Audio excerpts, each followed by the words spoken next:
Chapter 3. The Astral Level. At the astral level, the same people we know at this wakeful level of consciousness are seen in a much more real sense. At this physical level of consciousness, we are having a distorted experience and, therefore, people appear to be doing stupid and foolish things. But this is a lower level of consciousness, and if we could see these same people from a higher level of consciousness, they would be seen to be far more consistent, far more beautiful and wise than now. This foolishness that we are seeing in them at this physical level of awareness is a distortion of their higher reality, taken from the higher astral level of consciousness. At the astral level of consciousness, everyone is more beautiful, more intelligent and wise. Events are much more consistent. Individuals who have experienced this higher astral level of consciousness, who have awakened into this higher level, recall that they were here before going into this dreamlike wakeful state. And they have described the experience as a very beautiful one, an experience in which they were able to see the light and the beauty in all things and in all people. People who look so ugly at the physical level of consciousness are seen to be really radiant and beautiful from the astral level. They have light glowing around them. Even nature is seen to be much more beautiful than ordinarily conceivable at a lower level of consciousness. The astral experience is aesthetically superior to anything we know of at this level.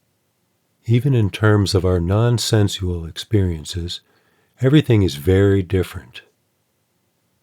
At the astral level of consciousness, it is no longer necessary to use words in order to communicate.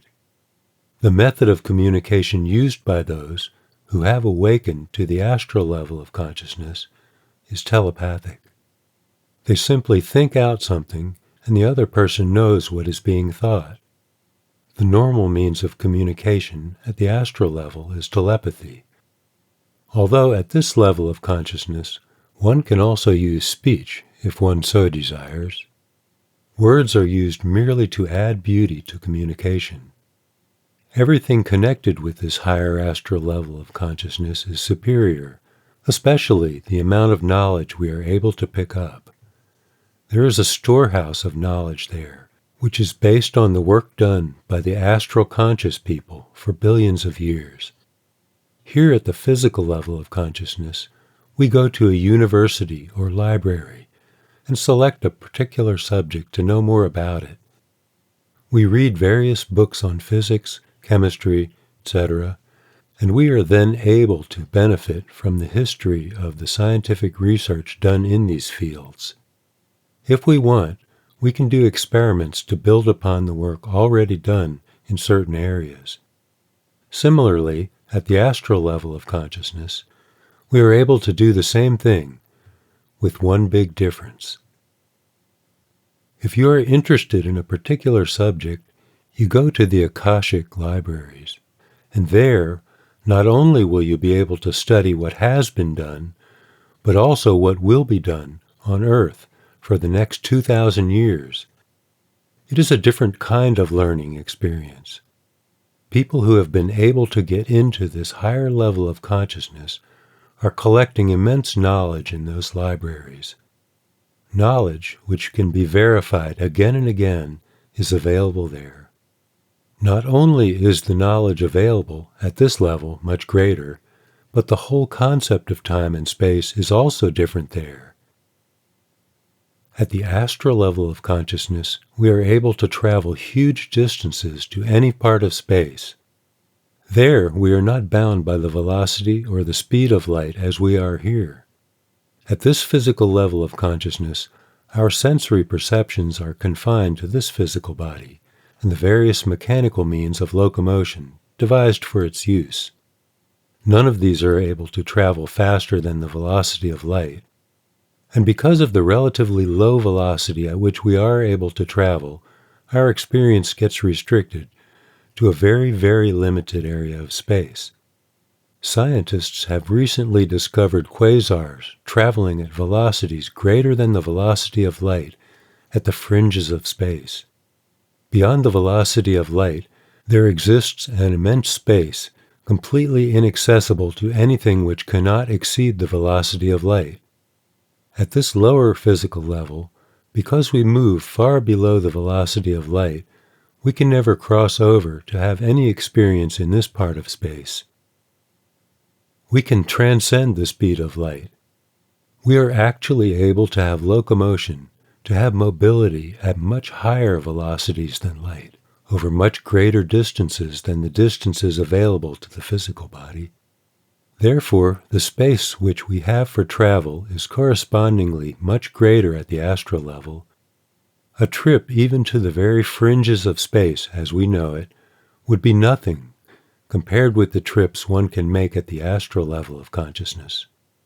This is an experience which anyone can have by shifting to the higher astral level of consciousness. This is not simply a theoretical possibility. It is a practical possibility as well. All that is required is the raising of consciousness one step above this present wakeful state. When this is done, we discover that we have the capacity to see better, to communicate better, to hear better, the capacity to do everything with the senses better at the astral level of consciousness. All of these capacities lie dormant in human consciousness. The question naturally arises as to what facilities are available to us for such astral travel and experience. We use what is called the astral body. It is our vehicle for experiences in the astral level of consciousness. The astral body is nothing more than the pure form of the sensory perceptions that are locked up in this physical body. It is the gross material out of which this physical vehicle of human consciousness is constructed that limits our movement. When we want to go somewhere, what keeps us from going there directly and immediately? It is the physical body. You have to carry it with you. If you did not have to carry it, you could go anywhere you want, anytime, and at once. What prevents you from flying out your window right now and taking a trip around the city, the world? It is the physical body. It would fall down and be broken to pieces if you tried to fly out your window right now. If you could somehow be relieved of the grossness of the physical body, you will find that there is nothing in your sensory system of perception preventing you from having the entire experience of this world, of the universe. The astral body, which enables us to have this astral experience, is being carried by or is locked up within us all the time. In fact, our sensory experiences, even while functioning with this physical body, are arising from the astral body, which exists inside the physical body. If this astral body were to cease, even just for a second, this physical body would become simply a lump of dead clay. We would have no feeling left in it. All the feelings, all the senses, all the perceptions experienced through the physical body are arising from the presence of the astral body residing within the physical body. Our sensory system exists per se, and is entirely independent of this physical body. So, when we are able to free the operating of our sensory system from the restriction of the physical body, we regain the capacity and consciousness to function entirely free from the limitations of time and space. This experience is often referred to as astral projection or astral travel, because it is with this astral body that we are able to have these kinds of beautiful experiences. The astral body shines and glows and has a shape very much like that of this physical body. It has hands and feet with which it moves from place to place. This astral body does precisely the same thing that is done by the physical body, except that it functions with infinitely greater speed, beauty, and efficiency. Only those who have had the astral experience are able to know how beautiful it is. I don't know why I am even trying to describe it in words. I am just trying to convince you that it is a superior state of consciousness by highlighting some of the features of the astral experience. We were all in this astral form before we were born. Birth is merely the process of falling asleep into this physical level of consciousness. What we are considering as a lifetime is nothing more than a dream arising from the astral level of consciousness, and at the time of what we call death, the astral body awakens. We will then recall that we had simply fallen asleep. The entire set of memories from the previous life we led prior to birth comes back into our recollection, and we can see them. When we are able to have the astral experience now, to die while living, we are then able to explain many things that we otherwise were not able to comprehend. For example, we meet many people whom we dislike at first sight. We don't know why, because they have never done anything to harm or hurt us. At the astral level of consciousness, we are able to see exactly why. We are able to see the nature of our relationship with that person at this higher level of reality, and how this reality has been reflected, to some extent, at the lower level of physical consciousness. At the astral level, we see what they did to us and what we have done to them. We come to realize that it was a lesson learned from this previous astral episode, which now causes us to dislike a certain person for no apparent reason at this lower level of consciousness. Also, we meet people whom we immediately like. Why? The same reason. There are some places we go to and feel we have been there before. What is referred to as déjà vu, the feeling of having seen it all before. Yet, physically speaking, we know that we have never been there before. When we awake to the higher astral level of consciousness, we are able to recall precisely when we saw that place or thing for the first time. It was seen in an earlier episode from the previous life, before we slept into this physical level of consciousness. These are just a few of the experiences we have all had, which convince us of not only a higher level of consciousness, but also give us an insight into many other perplexing experiences which we are unable to explain. The astral level of consciousness is only one step above in the hierarchy of levels of human consciousness. There are possibilities of raising levels of consciousness far above this. What would be the next step?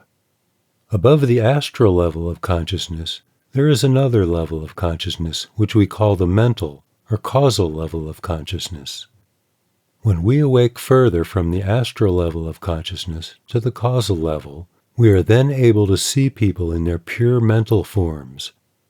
We no longer are restricted to seeing them in the categories of sense perceptions. At this causal level of consciousness, we no longer communicate with each other by telepathy, but by direct perception. Direct perception is entirely different from telepathy. With telepathy, one says something in one's own mind, and then the other person listens with his mind.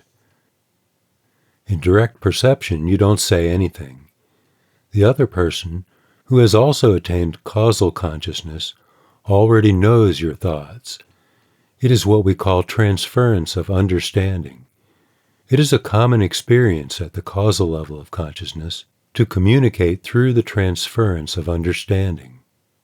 The recollection of memories that we regain at the causal level of consciousness goes back to the very beginning of time, to the very first instance of time, whenever that was, and our knowledge moves onwards to the very edge of time, whatever that means. At this causal level of consciousness, we are able to see that in the astral experience, we merely picked up a part of this causal experience, confined it to a certain time frame, and went through it like a dream. And then some part of this astral experience was picked up in the physical level of consciousness, and projected upon the screen of this physical world where we experienced it. In the causal level of consciousness, the pure mental level of consciousness, it is not just this mind sitting in this physical body, but the actual shifting of our level of consciousness, and our experiences are far more beautiful. Our knowledge greatly transcends that of the astral level. When we're able to awake further from the astral level of consciousness through an actual process of wakefulness, when this takes place, we gain access to all that has ever happened and all that will ever happen to us. Not only to us personally, but to anybody, anywhere in the world. We regain a universal memory, a universal mind, a universal repository of experience, which is available to us at this causal level of consciousness. It is difficult to describe the beauty and immensity of knowledge flowing at this level of human consciousness. The entire universal mind, the single mind which operates through millions and billions of individual minds at the lower levels of consciousness, is available to us at the causal level of human consciousness. Through the causal mind, we can know the entire content of all individual minds that exist or that will ever exist. The experience and knowledge accessible to the causal or universal mind is so immense, the beauty of this experience is so tremendous, that there is no parallel to it at the lower levels of astral and physical consciousness. It is a remarkable experience. The experience of knowing the contents of all minds at once is so unique and so unusual that there is no possibility of any dream-like yogic experience ever being compared to it. Causal consciousness is a much higher experience than these lower astral experiences. When we are able to reach the causal level of consciousness, we are able to have experience through pure mind, without the restriction of the grosser astral body. The astral body is as restrictive and gross upon the causal self as the physical body is upon the astral self. At the astral level, we discover that we had been unable to do or go anywhere we wish because of this physical body. Similarly, at the causal level, we discover that the astral body itself prevents us from having immediate and complete experiences. All of our astral experiences are divided into the various categories of sensory perception, i.e., seeing, tasting, smelling, and so on. We are limited to the experiencing of the whole through its parts. Astral consciousness provides us only with partial experiences of reality. Human attention plays an important role in astral perceptions, and the narrow scope of attention restricts and limits our experiences. We are only able to have a part-by-part regulated awareness of an experience, never the direct, simultaneous experience of the whole. At the causal level, that is, the third and next higher level of consciousness above the astral level, you become one with the entire mind of all mankind, the universal mind. You are able to know directly, and not part by part, the entire experience undergone by all minds throughout the whole history of mankind, as well as all future experiences of mankind. It is a tremendous experience, and there has been no way for those who have attained this level of consciousness to describe it. Even those who have just heard about it and have tried to describe it could only say, neti neti, not this, not that. They said that there is no way to describe it. How can you describe an experience in which the totality of the human mind can be experienced all at one time? The causal experience, the level of the universality of mind, has been truly described by the practitioners of the art of meditation as the attainment of God realization, of having found God. God consciousness has been equated to the consciousness of universal mind, the consciousness of what is called the Brahma in India, the Creator.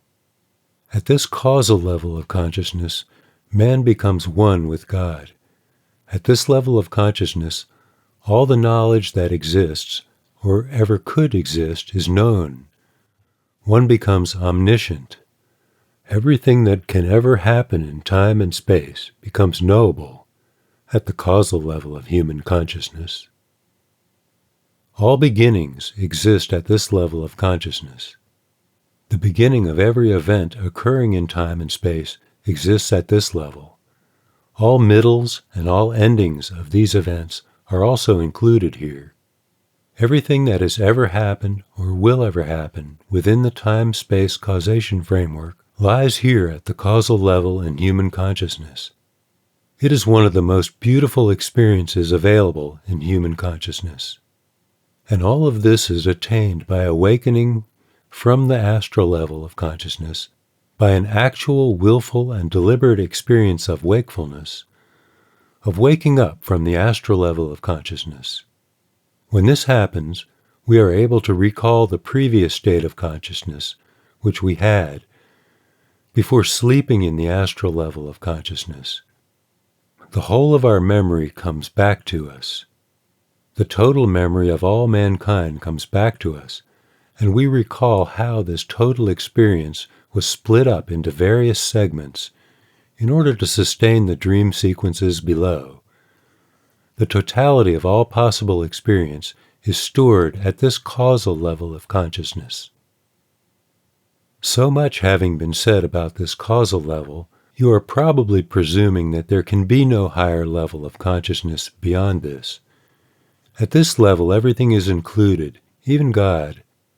Therefore, many practitioners of religion, yoga, and meditation, and so on, have taken it as the last and the highest state of consciousness. They have said that this is the ultimate level of consciousness. When one has reached the region of the universal mind, what else could there be beyond it? What else could there be beyond time, space, and causation? And yet, I say there is still a level of consciousness beyond this causal level of consciousness. This is the level beyond the mind, which is called the level of pure spiritual consciousness.